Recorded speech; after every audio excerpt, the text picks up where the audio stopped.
নমস্কার, তোমাদের সবাইকে সানা স্মাইল এডুকেশন সেন্টারে স্বাগত জানিয়ে আজকের ক্লাসটি শুরু করছি।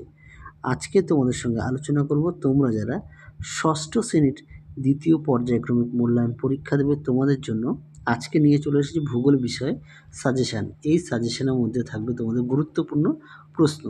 চলো তার আগে সিলেবাসটা একটু দেখে নাও। দেখো তোমাদের কোন কোন অধ্যায় থেকে কত নম্বর থাকবে।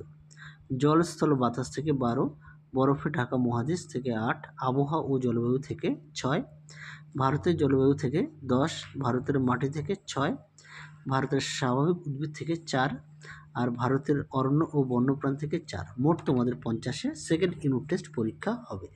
এবার চলো মূল বিষয়ে যাওয়া যাক। দেখো প্রথমে দেখবো আমরা প্রশ্নমান 2 এর কোন কোন প্রশ্নগুলো গুরুত্বপূর্ণ একটু দেখে নাও। দেখো একে আছে প্যানজিয়া ও প্যানথালাসা কি? খুব গুরুত্বপূর্ণ প্রশ্ন। 2 আছে মেরুজ্যোতি ও লু কি? দুটি প্রশ্ন দেওয়া আছে। 3 দেখো সমষ্ণ রেখা ও অ্যালবেডো কাকে বলে? 4 আছে, আচ্ছা এটা খাদার হবে, হ্যাঁ খাদার ও ভাঙর বলতে কি বোঝো? বানানটা একটু ভুল আছে 4-এর। 5 দেখো জলবায়ুর উপাদানগুলি কি কি? 6 দেখো মহাদেশ সঞ্চালন তত্ত্ব কি? পরিচলন বৃষ্টিপাত বলতে কি বোঝো? 7 দেখো পৃথিবীকে নীল গ্রহ বলা হয় কেন? খুব গুরুত্বপূর্ণ প্রশ্ন, পরীক্ষায় খুব আসে, অবশ্যই ভালো করে পড়বে। পরবর্তী প্রশ্ন দেখো 8 দাগের আবহাওয়া ও জলবায়ুর পার্থক্য লেখো। 10 দাগে দেখো গ্রিন হাউস ও পার্থিব বিকিরণ কাকে বলে? 10-এ দেখো মাটির সংরক্ষণের উপায় লেখো। কাল বৈশাখী কি? 11 দাগে দেখো এখানে দুটি প্রশ্ন দেওয়া আছে। 11 দাগে আছে ল্যাটেরাইট মাটি সম্পর্কে লেখো। তারপরে দেখো দেওয়া আছে জলচক্র কি?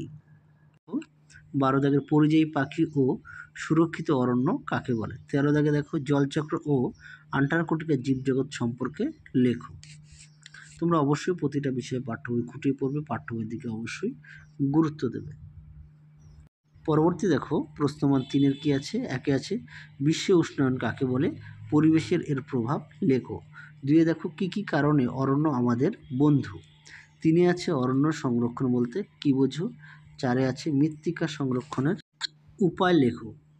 পরবর্তী প্রশ্ন দেখো, পরবর্তী প্রশ্ন 5 দাগের টিকা লেখো। এখানে বেশ কিছু টিকা দেওয়া আছে, আমি তোমাদের একত্রিতভাবে দিয়ে দিয়েছি। আন্টার্কটিকার ভবিষ্যৎ ও জীবজগৎ, তারপরে দেওয়া আছে বায়ু দূষণের নিয়ন্ত্রক সমূহ, তারপরে দেওয়া আছে স্ট্র্যাটোস্ফিয়ার। 6 দাগে দেখো আকাশ মেঘলা থাকলে রাতের আবহাওয়া কেমন থাকে এবং কেন? 7-এ দেখো পরিচলন বৃষ্টিপাত ও শৈলক্ষেপ বৃষ্টিপাত পার্থক্য লেখো। পরবর্তী প্রশ্ন দেখো, এবার আমরা দেখব প্রশ্নমান 5-এর কোন কোন প্রশ্নগুলো দেওয়া আছে। 1-এ দেওয়া আছে বায়ুমণ্ডল না থাকলে আমাদের কি হতো? 2-এ আছে পেঙ্গুইন সম্পর্কে লেখো। 3-এ আছে পৃথিবীর তাপমণ্ডলের বিবরণ দাও। 4-এ আছে পৃথিবীর বায়ুমণ্ডলের স্তর বিন্যাস করো। 5-এ আছে ভারতের স্বাভাবিক উদ্ভিদকে কয়টি ভাগে ভাগ করা যায় ও কি কি? যে কোনো একটি ভাগের সংক্ষিপ্ত বিবরণ দাও। তোমাদের এখানে ভাগগুলোর নাম লিখতে হবে, তারপর যে কোনো একটি ভাগের সম্পর্কে লিখতে হবে। 6 আছে ভারতের জলবায়ুতে মৌসুমী বায়ুর প্রভাব আলোচনা করো। খুব গুরুত্বপূর্ণ প্রশ্ন, এই প্রশ্নটি পরীক্ষায় আসার চান্স অনেকটাই বেশি। তোমরা অবশ্যই ভালো করে পড়বে, আর পাশাপাশি পাঠ্য বই অবশ্যই খুঁটিয়ে পড়বে, আর যদি পারো প্রশ্নগুলো লিখে নেবে। 7 দাগের প্রশ্ন আছে মৃত্তিকা ক্ষয়ের কারণ লেখো এবং সংরক্ষণের উপায় লেখো। 8-এ আছে চিত্রসহ জলচক্র পদ্ধতি সম্পর্কে লেখো।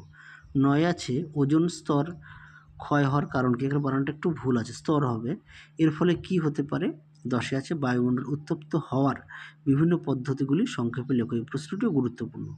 ভিডিওর শেষে দেখো দিয়ে দিয়েছি সাজেশানে যে প্রশ্নগুলো দেওয়া রয়েছে, সমস্ত প্রশ্নের উত্তরগুলি তোমাদের রায় ও মার্টিন প্রশ্নবিচিত্রার যে দ্বিতীয় পর্যায়ক্রমিক মূল্যায়নের ভূগোল বিষয়ে মডেল সেট সমাধান করে দেওয়া আছে, তার মধ্যে থেকে এই সাজেশানের সমস্ত প্রশ্নের উত্তর তোমরা পেয়ে যাবে। তোমরা যারা এখনও দেখোনি, আমাদের প্লে লিস্টে গেলে সমস্ত মডেল সেটগুলো উত্তর সহ পেয়ে যাবে। ধন্যবাদ। তাহলে চলো আজকের মতো এখানেই সমাপ্ত করছি। আবার দেখা হবে খুব শীঘ্রই তোমাদের পরবর্তী ভিডিওতে। তোমরা সবাই সুস্থ থেকো, ভালো থেকো। আজকের মতো টাটা।